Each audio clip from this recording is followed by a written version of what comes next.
Hello, I'm Roland Martin. Today on News One Now, an exclusive interview with Nation of Islam Minister Louis Farrakhan. Our discussion dealing with Justice or Else, the 20th anniversary march of the Million Man March, also the Millions More movement 10 years ago. We'll talk about the issue of justice. What does justice or else means? Also, Black Lives Matter movement, youth mobilization. We'll cover it all.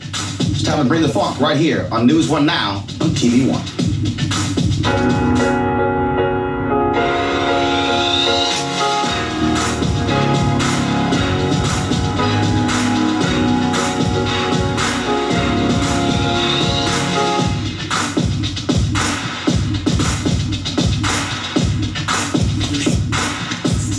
20 years ago, 1 million black men descended on the National Mall here in the nation's capital for the Day of Atonement, also called the Million Man March. It was called forth by Nation of Islam Minister Louis Farrakhan. Many people thought that it was not going to actually happen. Many said that there's no way that number of black men would somehow come to the nation's capital. It caught America by surprise, but those of us who were in black media understood what was taking place because there were any number of individuals, thousands who were participating in the run-up to the march, going to various events in Houston, in Dallas, in New York, Chicago, Detroit, Philadelphia, all across this country.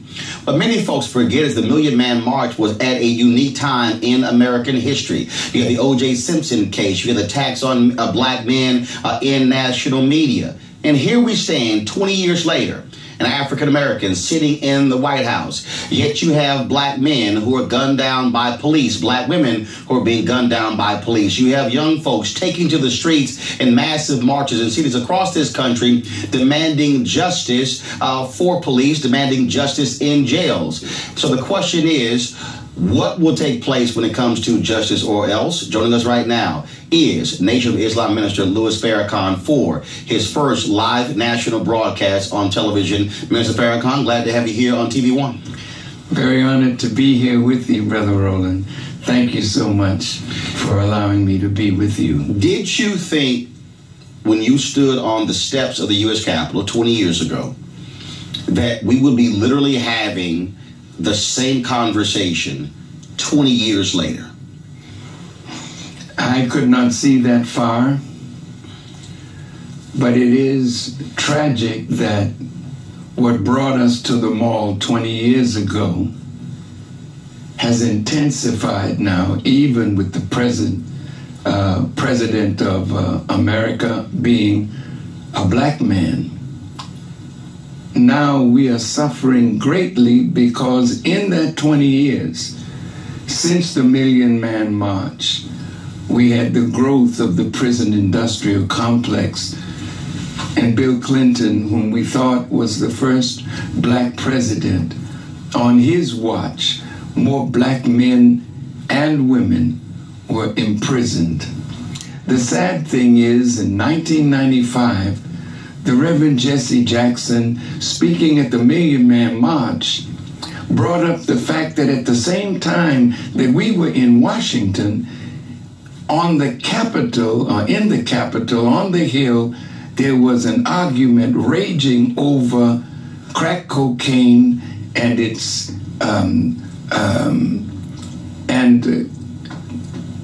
cocaine, powdered cocaine, and what the prison sentence would be. In fact, it was 100 to 1, and one of the first bills the president signed reduced it to 18 to 1, but you still have a disparity when it comes to crack cocaine and powder cocaine. Absolutely. So as crack cocaine started coming in, and the sad thing, again, is under Reagan Bush, his desire to stop the flow of, or the movement of socialism in Central and South America, he went to the Congress to get money to fight that war, and Congress rejected it. So Iran became a center again, giving weapons for money, and then drugs began to pour into the country like opium went into China to bring out silver. Drugs came into the black community to siphon off the strong a consumer power of black people to finance a war in Nicaragua against the Sandinistas. During that time, jails became filled with black men, and we went to work for IBM and Motorola and other Fortune 500 companies in prison. We learned how to do what they do in their factories, but when we were released as felons, we couldn't any longer get a job. So slavery, we went back into slavery by being a felon, so the guarantee of the 13th Amendment no longer suited us. When you spoke of the whole issue of drugs coming to the country, Gary Webb with the San Jose Mercury News did that report. And in fact, his reports dropped almost a year after the Million Man March, caused a ruckus in the country. And in fact, last year, there was a movie came out called Kill the Messenger, starring Jeremy Renner, that dealt with that. But even now, when you look at what's happening right now, what I find to be interesting is that I had a major civil rights leader tell me 3 years ago that they have had more success with Republican governors on sentencing reform and criminal justice reform than they have from Democratic governors. Right now, you have the Koch brothers who are pushing for sentencing reform, but you have some Democrats who are resisting. And so it's interesting, these strange bedfellows on one of the most critical issues, mass incarceration, the number of folks going in jail, and you still don't have a political will for folks to actually move. And so you have some Democrats who are afraid to move, and you have Republicans who are saying, let's move. I find it to be all quite interesting. Well, Lucifer and Satan are brothers. We catch hell under both. Whether it's Republican or Democrat, we have not benefited, even though we give our all to the Democratic Party. And that's the sad thing about the politics that we've been engaged in. Today, now, we have a choice between Hillary Clinton and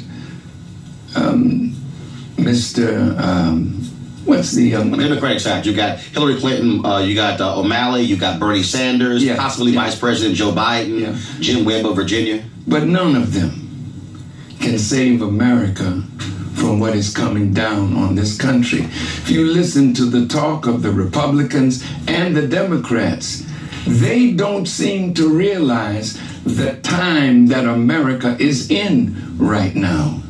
America has to pay for what she has done, not only to us and the Native Americans and the Hispanics, but America has to pay for the evil that she has done, not only here, but throughout the world with the wickedness of her foreign policy. When you say has to pay, what does that mean? It means that the Honorable Elijah Muhammad said to us that in the day of judgment, justice will be the weapon that God will use. What does that mean? Jesus said, as a man soweth, the same shall he also reap. And Obadiah the prophet says, as thou hast done, so shall it be done unto thee. So if America has to pay for the evil that she has poured out, not only on us and the Native Americans, but on people all over the world in a time like this, then America should see, and the leaders should see, that something has to be done to allay what God is doing in the destruction of the greatest nation that has appeared in the last 6,000 years. When we come back, I want to talk about the meaning of justice or else. Also, we'll discuss in this hour what the agenda is going to be also moving forward. Then we'll also reflect back on the Millions More movement as well. Coming up, folks, we'll do that right here on News One Now on TV. We responded to a call, and look at what is present here today.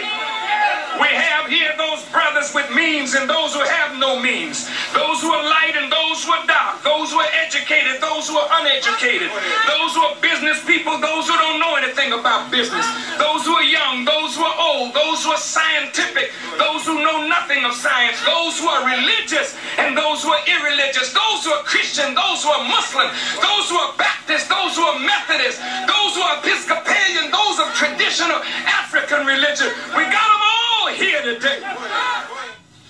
Well, welcome back to TV One's News One Now, our exclusive interview with Nation of Islam Minister Louis Farrakhan. It's been 20 years since the Million Man March, and many of those issues are still alive today. Minister Farrakhan, before we went to the break, I talked about the name of this is Justice or Else. What does that actually mean? The prophets of God, whenever they came to an errant nation, they represented justice. In their preaching was guidance and warning, and in that warning was a threat. And so the Bible history, the Quranic history, the history of the nations is that they always accompanied that message, the threat. Justice or else means what? Dr. Martin Luther King, may God be eternally pleased with him, on the night before he was assassinated in Memphis, Tennessee, he was talking to the people about the sanitation workers, the injustice of their salaries and their treatment. And he said, we have to find a way to redistribute the pain.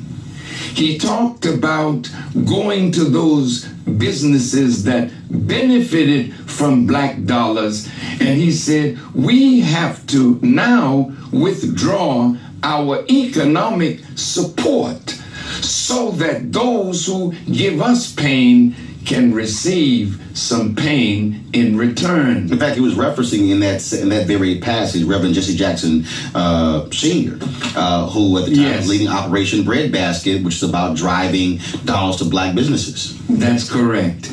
So Dr. King at that time in '68 made mention that black people in America, our consumer dollars made us the 10th richest nation in the world. Only 9 nations had more money than we, but the 9 nations before us had an educational system, television, radio, train system, roads, and all of the things that go for a nation. But here we are with more money than they, with no institutions to show what that money could do for us. So Dr. King said, we'll withdraw our economic support. Today, according to what I have read, we have in the neighborhood of $1.1 to $1.5 trillion of consumer power, which makes black people like a carcass where all the vultures gather to suck the life out of us. So in the or else for us, you're either going to treat us right or we're going to withdraw from you our economic support. So we're going to start right at the Million Man March anniversary. We intend to boycott Christmas, but not Jesus.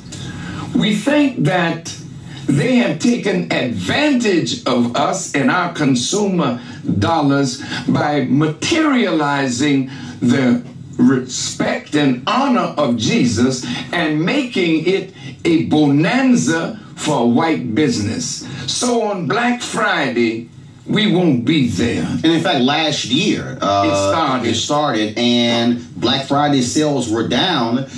Folks tried to say that was because of online purchasing, things on those lines. But there were a number of African Americans who chose not to spend dollars on the Friday after Thanksgiving.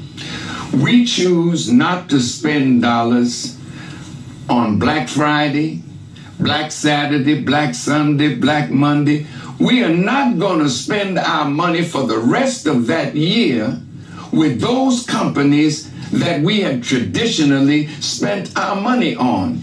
It's a shame, Brother Roland, that a white man from the North Pole with 8 reindeer can knock Jesus to the curb on a day that is supposed to honor his birth. So on that time, we spend more money for alcohol, more money for material things, more money for drugs. Everything gets a benefit from our fantastic foolishness in honor of Jesus. This year, I'm asking all the pastors in America, don't go out and buy a tree, because that's a heathen practice, as it is written in the 10th chapter of Jeremiah.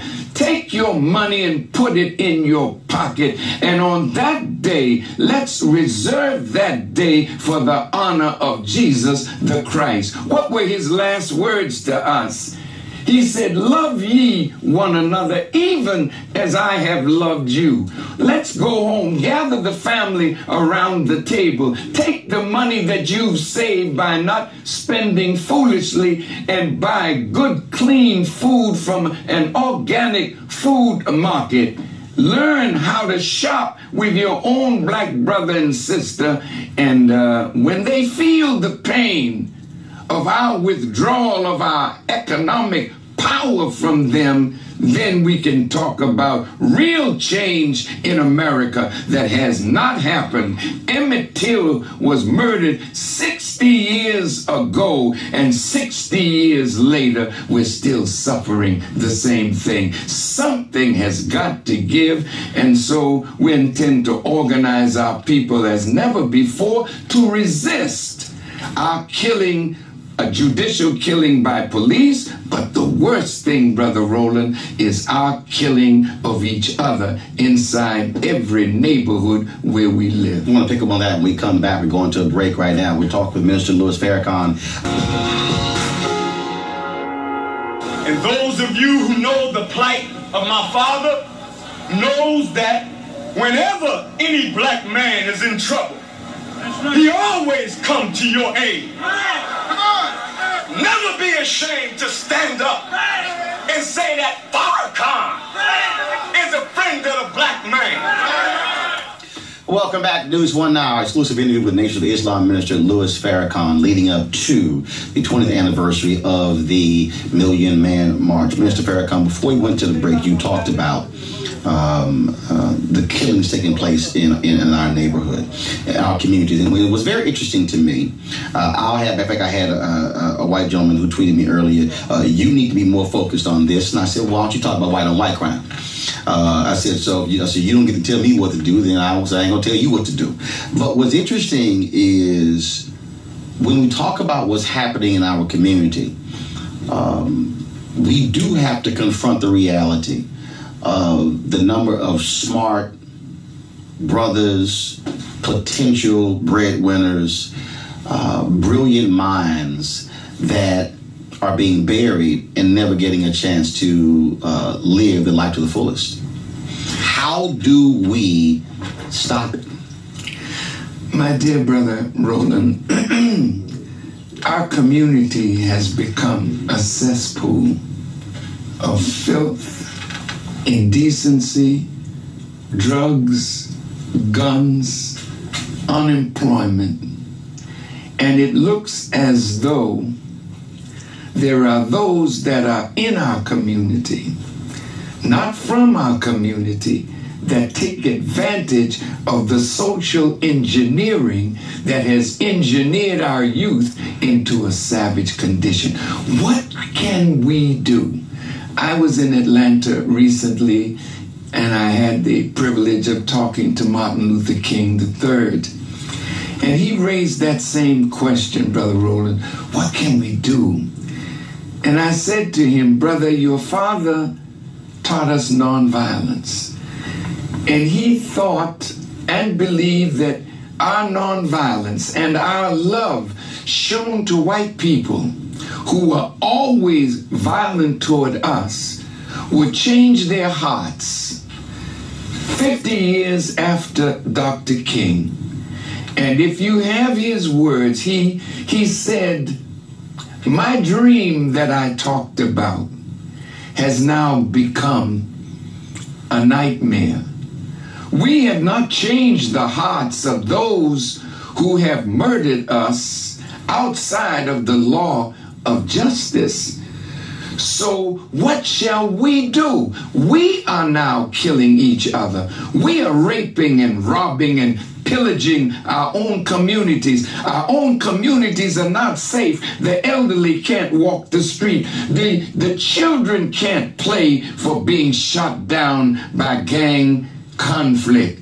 So I call for, Roland, 10,000 fearless black men whose death is sweeter than continued living under tyranny. I want you to hold that because I want you to get this soundbite ready because I was doing a Newsmax the other day and I was reading Breitbart. So a number of conservative sites are suggesting that you're calling for the killing of police. So I want you to speak to this. So play the soundbite. This was from when you spoke in Miami. And then we'll come back and answer this. Play it, please. Retaliation is a prescription from God to calm the breath of those whose children have been slain. So if the federal government will not intercede in our affairs, then we must rise up and kill those who kill us. Stop them and kill them and let them feel the pain of death that we are feeling. The critics are saying, you were saying police, you were saying whites in America. Yes. White folks jumped all over that and said Farrakhan is calling for 10,000 fearless black men to go out and kill white people. Now, I'm passionate, but I'm not stupid. To call for 10,000 black men to go out and kill white people, what would that bring on us? Can we stand that kind of heat? Where are the weapons? Who has the weapons? This is a well-armed country. 315 million guns among the American people. How many black people are allowed to have guns legally? And most of the guns in the inner city are illegal. No, I'm not calling for that. So they rush to say, I'm going to kill white people. But here's what I really meant. You know, and I know, and black people know that white policemen kill us. The prosecutors are liars. The judges are liars. The forensic specialists all are conspiratorial in getting a white person off. They have killed us, but they've never had to pay the price. The law of retaliation that's in the Bible and in the Quran says it is a prescription. You don't go to the hospital or to the doctor with a malady and he doesn't give you a prescription. A prescription for us is those who kill us and seem to get away with it. We cannot allow it to continue. We must rise up and kill those who kill us outside of the law of justice. And when they feel death like we feel death, when they feel pain at the burying of their dead like we feel it, then maybe we can sit down to a table and act like civilized people. That's why I said if the federal government, that's the monster. The federal government has never interceded to see that black men and women tried and killed get justice. So when we come to Washington, we're not coming to play with the government. We're not coming to play with the forces that take life out of us. And neither are we going to play with the life in the black community that's killing us. So I said, the 10,000 fearless, we're going to be inside our community, standing between the guns of the gangs. We're asking for 10,000 But you got to accept to be trained by the Nation of Islam and the fruit of Islam so that we can teach you how to be with your people. We are not killers of our people. No Nation of Islam member carries a weapon. We don't believe in the carnal weapons of this world. However, we have to be trained to go into our community with the love that we have for our own people and stand in the gap. But I'll tell you, Brother Roland, when we go in our community to stand in the gap, you'll find there are rogue policemen that suck the life out of our community. And the police department, you know this. And if you don't know it, you will know it. Because all the rogue cops want to be in the black community. Darren Wilson didn't want to be in the white community, policing white people. He wanted to be in the black community where the action is. Police know where the drugs are. They go in, raid, there may be $200,000 on the table. They take 160 or 170 and put 30,000 back in the police thing, and then they divide the money up. They kill our people too. So they put our young people out there to sell drugs as well. So you say 10,000, you're talking about 10,000 protecting black neighborhoods. And when you say hunt them down, that is those who do harm to our community, they get turned in. What does it actually mean? Because I'm hearkening back to the Deacons of Defense in the Civil Rights Movement who protected black neighborhoods from the Klan. We have to protect our community. Our elderly need to be able to walk in peace. Our children need to be able to grow up and not be buried at a young age. Who's going to do that? The police are not stopping the violence in our community. Our leaders are not stopping the violence. We have to come together like men and women and love our people enough to go in and stand in between these guns and set up conflict resolution centers where we can bring the beefs into a place, end the beef, and make brotherhood live. Blessed are the peacemakers. They shall be called the children of God. And we are that, and we intend to do that in our community. We come back and not kill white people. We come back and want to talk Black Lives Matter, and also this general.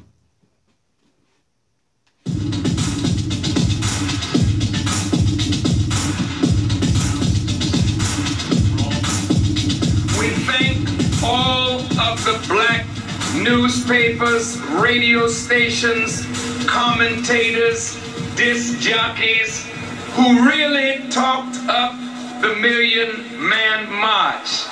The mass media did not get involved until the last minute, and it seemed as though they got involved with another agenda in mind.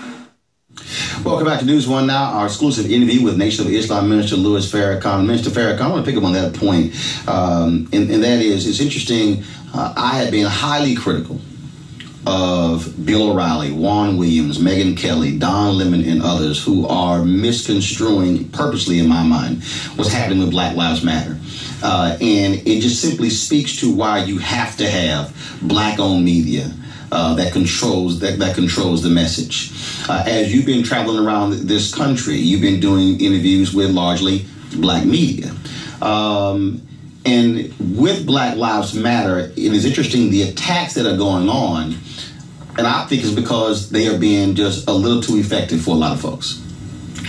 These are young people that represent the future leadership of our people. They have the strength to stand up for themselves and the value of their lives. Yes, all lives matter, but don't change the narrative of that group. Come among them and change the language. The language is Black Lives Matter. And let me say to the police who say police lives matter, all lives matter, white lives matter, but no life has mattered that is black in America. And that is what we have to put a stop to. Black lives do matter, and all life does matter. But if black lives don't matter, then why should your life matter, since all your lives came from the black man and woman? Black lives do matter. So I say to the sisters and brothers in Black Lives Matter, keep on pushing, and we are with you. And don't let anybody cause you to change your narrative. Black Lives Matter, justice or else. You have spoken, as you've gone across this country, about this generational divide. And there is a lot of distrust when I talk to young folks, when it comes to elders. How do we deal with that? Because you need young, just like in this Black Freedom Movement, you had young folks with their energy and vitality, but then you also had older folks with their wisdom, knowledge, and experience as well. You gotta have both. You can't have one without the other. What's the problem, Brother Roland, is the elders are the products of Pharaoh. And they speak like that which would please the former slave master. Young people don't want to hear that kind of leader, that kind of talk.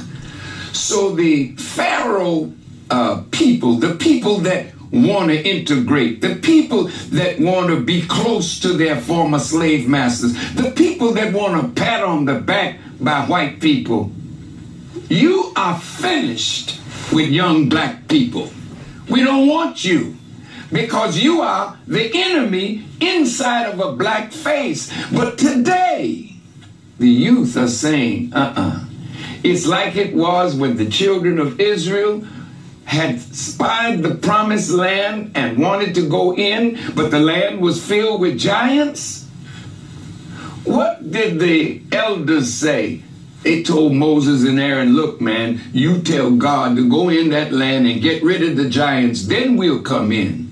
And God said, no, we'll let you die in the wilderness, and we will take your children and they will inhabit the promised land. The promised land is not for weaklings. The promised land is not for cowards. The promised land is not for elders who don't see the value of our having land of our own and having a self-independent life, free of the dictates of our former slave masters. And that's why I'm happy to be on TV One. I'm happy to be with Roland Martin, because this is your show. This is our station. And when you're free to have your own, you are the director. And that's what we want for our lives. Well, we're about to direct ourselves to a commercial break. We'll be back with Nation of Islam Minister Louis Farrakhan right here. Million Man March, a 15 million man march. I would have changed it to...